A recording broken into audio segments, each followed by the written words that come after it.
This video segment gives you some methods to calculate heart rate when looking at a static rhythm strip. It will also present some solid methods for you to use in classifying dysrhythmias and looking at an analysis. One of the easiest methods is using a 6-second strip heart rate calculation. Since there are 60 seconds in a minute, you can utilize this method by counting the number of R waves that you see and then multiplying it by 10. This method is good for regular and irregular rhythms, which is an important component to consider. It's a down and dirty, easy way to calculate a heart rate when you're looking at a static strip. Here's just a couple of other samples to look at. As you can see in the top strip, the rate is slightly irregular when you look across. So you can see you can still use the 6-second strip method. In the bottom method, even though the deflections are negative, you can still utilize this method by counting the number of R waves, and you can see that I've delineated them with the red numbering. There are 11 complexes on this 6-second strip. It's really important to pay attention to the hash marks, whether there are 6 of them because they occur every second, or there are only 3 because they occur every 3 seconds when you're looking at the border of the rhythm strip paper. Another mechanism is using what's called the 300 countdown or sequence. So what you would have to do is look on your rhythm strip to find an R wave that's exactly hitting on one of the darker vertical lines, which is the beginning of one of the large boxes of paper. What you would do is you would go from left to right and count the number of large boxes that you see until the next R wave comes into play. And you're doing a countdown method like such, 300. In other words, if the R wave fell on the very next large line, the heart rate would be 300 beats per minute. If it's the next one, it's 150. If it's the next one, it's 100, and so on. So you would use this counting method. It's something you would just have to memorize. 300, 150, 100, 75, 60, 50, and then the numbers get really kind of strange after that. This method is good for regular rhythms only. And you'll see when we move forward through our content, we use that for a segment of the static strip when there are some irregularities, and I'll cover that later on in the course. So this is a great way to estimate. Sometimes your complex falls in between the two big boxes, and so you can say to yourself, well, it's greater than such, but it's less than such, so I can categorize it being fast or slow or in the normal zone. And that will make sense once we start covering sinus rhythms. In the top strip, you can see that it's really delineating the start point. And so you see that that complex on the very, very dark line would be your starting. If you looked at the next large box, you would see that if my next complex hit there, it would be 300.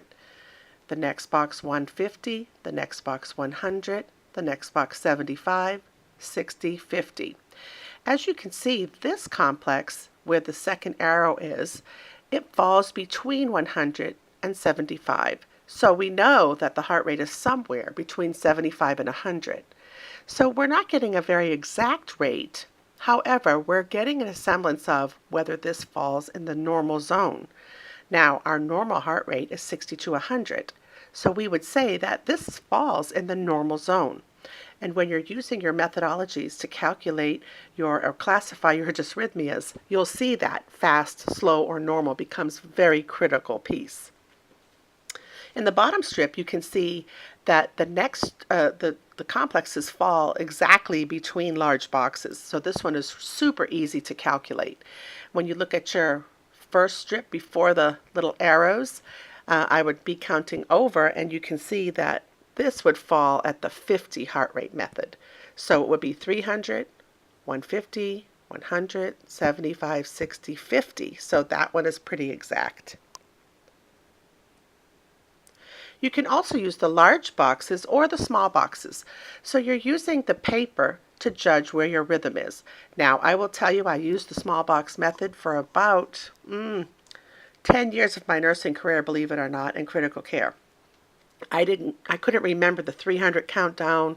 I couldn't remember the large boxes, but I could remember that there were 1,500 small boxes in a minute. So therefore, I could count the number of small boxes between my complexes and then divide that into 1,500, and I would get my rate. Pretty interesting, but a little bit strange. So there are 300 large boxes in a minute, and there are 1,500 small boxes in a minute. So you would count between the two R waves, and you would see how many boxes you have, whether you're looking at the large or the small. So this method is a little bit more tedious, but very accurate. You can only use this again for regular rhythms. We're going to now cover the 3R method for dysrhythmia analysis. This is a great way to look at strips. You should start, as we get into the next weeks of content, having a solid method to just look at your strips in the same way every time. So in other words, a strip gets put in front of you, you should look at the rate. Is it fast? Is it slow? Is it normal? You should look at the rhythm. Is it regular or is it irregular? So you would need to march out your R waves across the strip. And then we want to look at relationships and durations. And so that is the final piece by really analyzing what each complex might look like. The first of the 3 R's is the rate. So you're going to be counting the number of R waves on the 6-second strip. And you can say, okay, is it in the normal range, which is 60 to 100? Is it slow or bradycardic, which is less than 60? Is it fast or tachycardic, where it's greater than 100? Or is there none? The second part of the analysis is the rhythm. So you are going to be looking at the distance between each of the R waves. So you'll be checking either with a piece of paper or some calipers. You can take a small piece of paper or card and draw a line on it between the two R waves and then drag that across and see, hey, are these the same? So we're looking to say, is it regular across the strip? In other words, is the distance between each R wave consistent? Or is it irregular, where the distance between the R waves is not equal in all of the complexes that are presented to you on the 6-second strip? The sample that you're looking at on the slide, they are equal, so that strip is considered to have a regular rhythm. Here's a way that you can determine. So you're measuring with a piece of paper, holding your strip on the piece of paper and drawing. Or you can use a set of calipers to determine the distance, and they kind of lock in place, and then you can use that to measure each of the R waves that you see. Several different ways that you can do that. The final piece is relationships and duration. So we want to say, do we have the same number of P's as QRS's? Is there one P for each QRS? We want to know if those relationships are present, are they related, or are they absent? A quick way to do that is to say, are QRS's present? Are P waves present? Do they look normal? Are there P's for every QRS? And are they related to one another in a consistent fashion? Remember, even though you're looking at a static strip or perhaps you're looking at a continuous monitoring device, always evaluate your patient's clinical status to determine, are they able to tolerate this rhythm and this rate?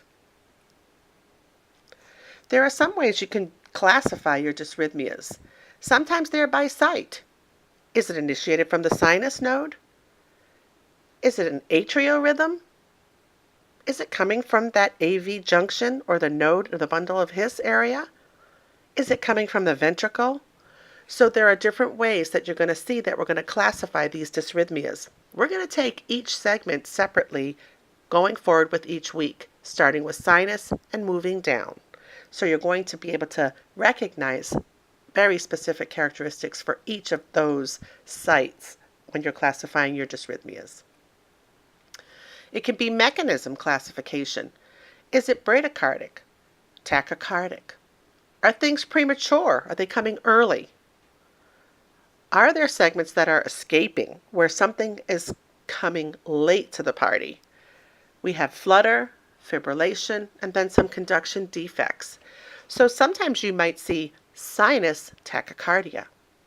You might see junctional tachycardia. You might see a premature ventricular beat. So you'll see that the site and mechanism go hand in hand, and we'll utilize those to classify our dysrhythmias in each of the areas so that when you get a static strip, you'll be able to recognize right away, oh my goodness, that has the characteristic of the junction. So it's a junctional site classification.